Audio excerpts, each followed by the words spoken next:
جس کا آنچل نہ دیکھا مئو مہر نے، اس ردائے نزاہت پہ لاکھوں سلام، جس کے دوپٹے کو کبھی چاند و سورج نے نہیں دیکھا، وہ سیدہ فاطمۃ الزہرا حضور کے پردہ فرمانے کے بعد 6 مہینے روتی ہی رہی، کبھی نہیں مسکرایا، صرف ایک دن مسکرایا، وہ بھی وصال کے دن مسکرایا۔ اور کیسے؟ اسما بنت امیس سے کہا اسما کیا کروں، بہت فکر مند ہوں کہ بابا نے تو ایک بات کہی تھی، اس کا پورا ہونے کا وقت آ گیا۔ کہا وہ کیا ہے؟ کہا وہ تو کسی کو نہیں بتانا، لیکن بات اتنی ہے کہ مجھے ایسا لگتا ہے کہ اب میرے وصال کا وقت قریب آ گیا ہے، لیکن اب میں فکر مند اس پر ہوں کہ پوری زندگی میری چادر کو کسی مرد نے نہیں دیکھا۔ مدینہ منورہ کے اندر رواج ہے، مدینہ طیبہ میں رواج ہے کہ جب کسی کا انتقال ہوتا ہے تو اس کو چارپائی پہ ڈال کر لے جاتے ہیں اور ایک چادر اس پہ ڈال دیتے ہیں، تو جو چادر مجھ پہ پڑی ہوگی اس چادر پر کسی مرد کی نظر پڑ گئی تو، جبکہ میری چادر پر کبھی کسی مرد کی نظر نہیں پڑی۔ فکر اسی بات کی ہے، اگر میری قوم کی بیٹیاں یہاں موجود ہیں تو میں ان قوم کی بیٹیوں سے پوچھنا چاہتا ہوں، جس کا باپ امام الانبیاء ہوں، جس کے والد بزرگوار نبیوں کے امام ہو، جس کے گھر جبریل اجازت کے بغیر نہ آتا ہو، اس کے تقوی کا عالم کیا ہے کہ بعد وصال بھی، پردہ فرمانے کے بعد بھی اپنے جسم پر نہیں، جسم پر کفن ہوگا، کفن چارپائی پر کفن کے ساتھ جسم ہوگا، اس پر جو چادر پڑی ہوگی اس چادر کا کوئی تعلق ہی نہیں ہے جسم سے، سوچتی ہے کہ اس چادر پر بھی کسی کی نظر نہ پڑے۔ سیدہ فاطمہ نے اسما بنت امیس سے کہا اسما جب وہ چادر میرے جسم پہ پڑی ہوگی یا کسی مرد کی نظر پڑ گئی تو کیا ہوگا؟ اسما نے کہا کہ میں مدینہ منورہ کے باہر ایک شہر میں گئی تھی تو میں نے وہاں دیکھا کہ جنازہ لوگ چارپائی پہ نہیں لے جاتے بلکہ ڈولی میں لے جاتے، جو آج کل جنازہ اپنے یہاں رائج ہے ہندوستان میں، اس میں لے کر جاتے، اوپر سے چھتری بھی ہوتی ہے، تو اس کی وجہ سے جسم اندر رہ جاتا ہے اور پھر چادر پر کسی کی نظر نہیں پڑتی۔ اور میں نے اس کو دیکھا ہے، میں اس کو بے عین ہی ایسے ہی بنا سکتی ہوں۔ باپ کے غم میں 6 مہینے تک رونے والی فاطمہ جب وہ جنازہ بن کر کے آیا تو لبوں پر اطمینان کی مسکراہٹ پہلی بار آ گئی۔ کیوں؟ کہ دنیا سے میں جاؤں گی تو اپنی حیا کے تحفظ کے ساتھ جاؤں گی۔ امام عبدالرؤف مناوی رحمت اللہ علیہ لکھتے ہیں، جن کا تذکرہ تمام محدثین اور فقہاء نے بڑے ادب کے ساتھ کیا ہے، اور اعلیٰ حضرت ان کو بہت القابات کے ساتھ لکھتے ہیں۔ امام عبدالرؤف مناوی کہتے ہیں کہ جب سیدہ فاطمہ کے وصال کا وقت آیا تو خود غسل کیا، کپڑے پہنے اور کہا اسما سے کہ میں نے غسل کر لیا ہے، اب میرے انتقال کے بعد کوئی مجھے غسل نہ دے۔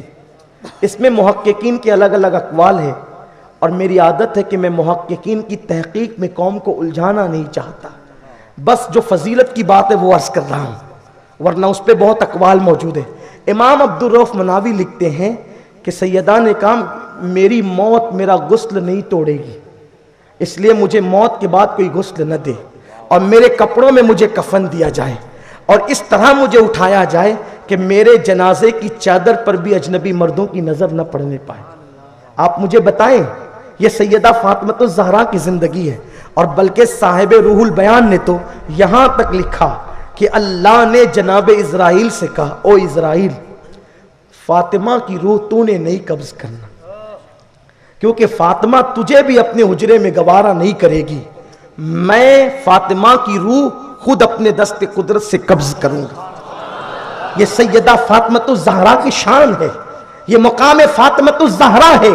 میرے پیارے آقا صلی اللہ علیہ وسلم کے پیارے دیوانوں، اب اس کی جس نے نقل کی ان کو مرتبے ملے، انہی کی نقل کا نام تقویٰ ہے، انہی کے کردار کو اپنانے کا نام تقویٰ ہے۔ اور فاطمہ ہر رات کہتی تھی اللہ کوئی رات ایسی تو دے کہ فاطمہ دل کھول کے سجدہ کر لے، ایک رات ایسی دے مولا کہ فاطمہ دل کھول کے سجدہ کر لے۔ پھر کیا ہوا؟ سیدہ فاطمۃ الزہرا مغرب کی نماز کے بعد جب آپ نے نفل شروع کیا، رمضان المبارک کی تیسری شب تھی، منگل کی شب شروع ہو چکی تھی، پیر کا دن گزر چکا تھا، اور سیدہ فاطمۃ الزہرا نے نفل شروع کیا، تو نفل شروع کرنے کے بعد جناب فضہ کہتی ہے کہ مجھے گھر سے باہر کر دیا، کہ فضا گھر سے باہر چلی جاؤ. اس پر تو بہت طویل گفتگو ہے. علامہ ابو الحسنات جو اعلیٰ حضرت رضی اللہ تعالیٰ عنہ کے جو ہے وہ خلیفہ کے شہزادے ہیں اور حضور سرکار شیخ المشائخ سرکار اشرفی میاں رحمۃ اللہ تعالیٰ علیہ کے بھی جو ہے وہ خلیفہ ہیں. اس طریقے سے انہوں نے بڑی طویل بات لکھی ہے. بات انہوں نے تو یہ لکھی ہے کہ جب سیدہ فاطمہ کے وصال کا وقت ہے، ٹائم اگر نہیں ہو رہا ہے تو میں تھوڑی سی بات، تھوڑا ٹائم لوں گا، سیدہ فاطمہ کا وصال کے لمحات بیان کروں. جب سیدہ فاطمہ الزہرا کے وصال کا وقت قریب آیا تو اس وقت سیدہ فاطمہ نے کیا کیا؟ اس شب اپنے ہاتھ سے روٹیاں بنانی، جلدی جلدی روٹیاں بنانا شروع کی. دن میں حسنین کو نہلایا، کپڑے پہنائے، اور جب شام کا وقت آیا تو مغرب کے قریب، چونکہ رمضان شریف کا مہینہ تھا، اپنے ہاتھ سے اپنے بچوں کو کھانا کھلاتی. کبھی زینب کو کھلاتی، کبھی مولا حسین کو کھلاتی، کبھی امام حسن کو کھلاتی ہے، اور اس کے بعد دوپٹے سے آنسو پوچھتی ہے. یہ منظر جناب فضا نے دیکھا، کہنے لگی شہزادی کونین، روزانہ تو کنیز کی ڈیوٹی تھی کہ میں شہزادوں کو کھلایا کروں، آج یہ ڈیوٹی تبدیل کیوں ہو گئی؟ کیا کوئی ناراض ہو گئی؟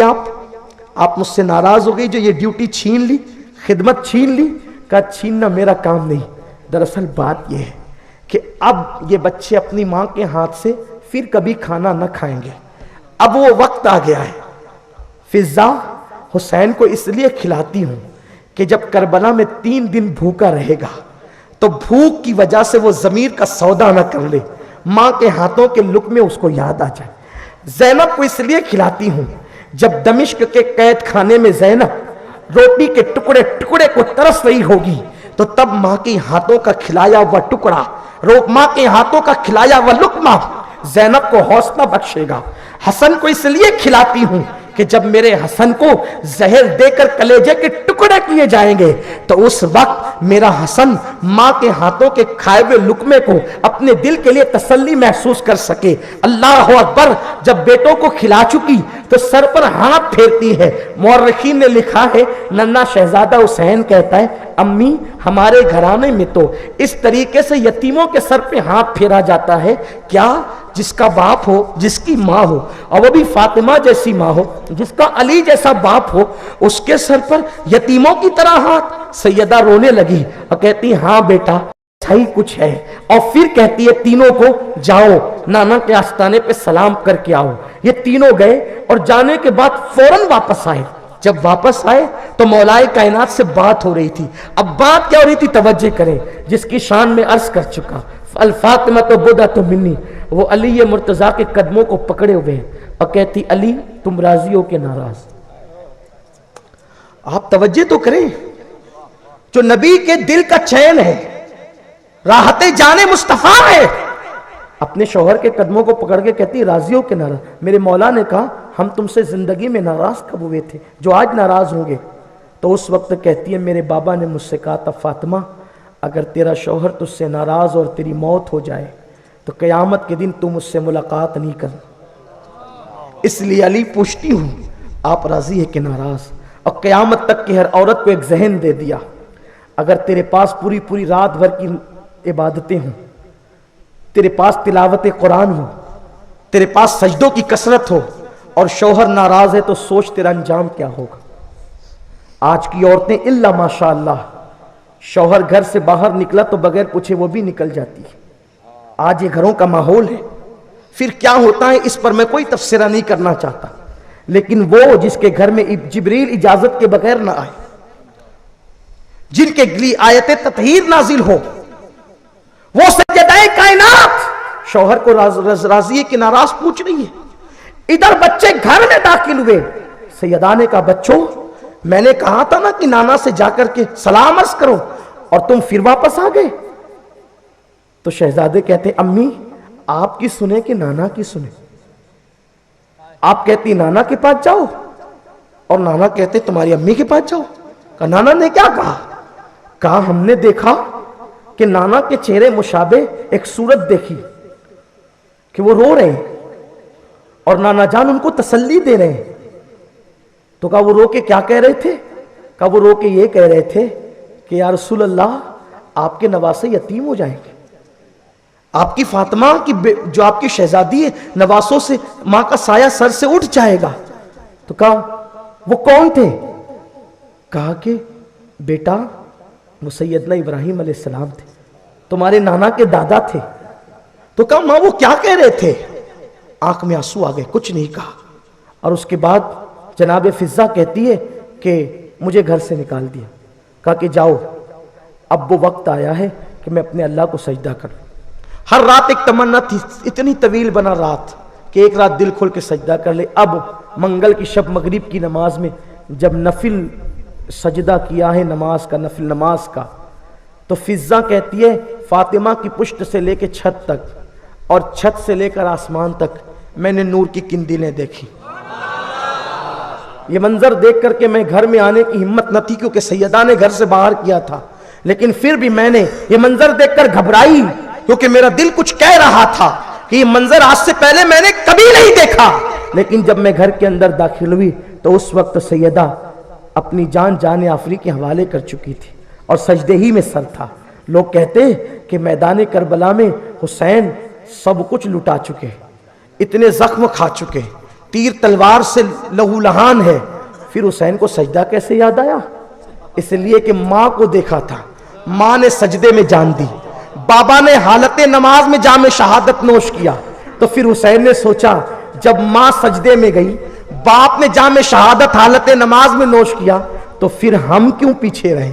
تو ماں کا وہ سجدہ جناب مولا حسین کو یاد آیا، میرے مولا کو یاد آیا، اور آپ نے سر سجدے میں رکھا۔